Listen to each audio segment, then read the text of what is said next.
Now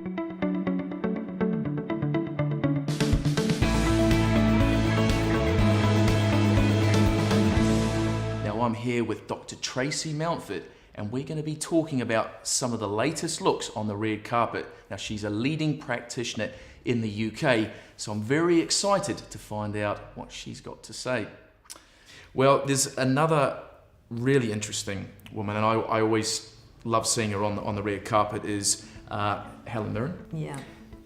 Amazing how she's looking the way she looks on the red carpet. Yeah. She's still got that glow. What would her secrets be to maintaining that look? She is, I looked at footage of her when she was very young in her early days. I think she looks more visually appealing and sexy now than she did then. I mean, how does a woman do it? She looks phenomenal.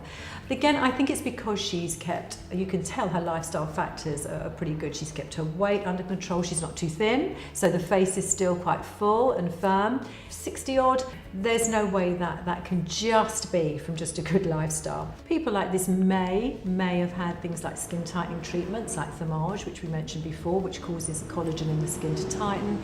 They may well have had some form of very, very light peeling or light injecting with fillers just to keep it understated, just to keep everything supported, making their skin look very dewy and radiant. There's nothing wrong with a few lines. If she had no lines, she'd look weird. And I know you've mentioned thermage a couple of times. Is thermage sort of more for the more mature audience? What's the difference between that and something like Clear and Brilliant? Yeah, I mean, Clear and Brilliant's more of a laser technology that will improve the texture and tone and luminosity of the skin. So it's probably a little bit more popular for the younger age category before they need anything else done.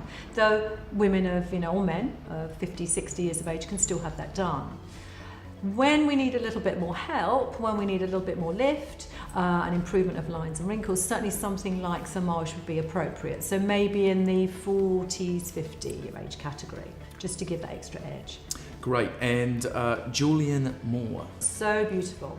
I mean, she's 54, something like that. Natural redhead, and natural redheads don't age very well. I mean, historically, they tend to have fine, fair skin. But my goodness, that woman looks fantastic. Why don't redheads age so well? Is that because the skin's a lot more sensitive? Fine skin, yeah. Fine, fair skin that tends to very slightly age slightly more prematurely than thicker skins. But that woman looks phenomenal. And again, I would say possibly, we don't know, but possibly like lasering or like peeling. She's kept it understated. I mean, I'm a firm believer in really subtle use of Botox. Very, very, very subtly, just to soften the edges. And potentially these women might have had this done, but the worm's turning on, again, these overdone looks. Now, people with sort of lighter skin, with a number of these treatments, my fear has always been, is there a risk of sort of pigmentation problems or burning? And so just give me a little sort of an understanding really of some of the things that people need to consider before actually having some of these treatments. I mean, certainly with any laser treatment, it does make the skin more sensitive to the effects of sunlight. So we always say the mainstay of everything is a very good sunscreen.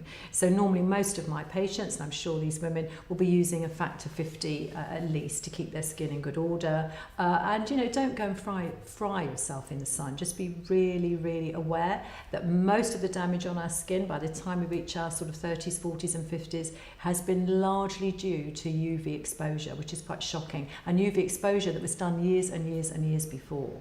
So one thing in the handbag would definitely be a very high factor sunscreen. Well, thank you so much. An expert insight into the beauty secrets of the A-list celebrities.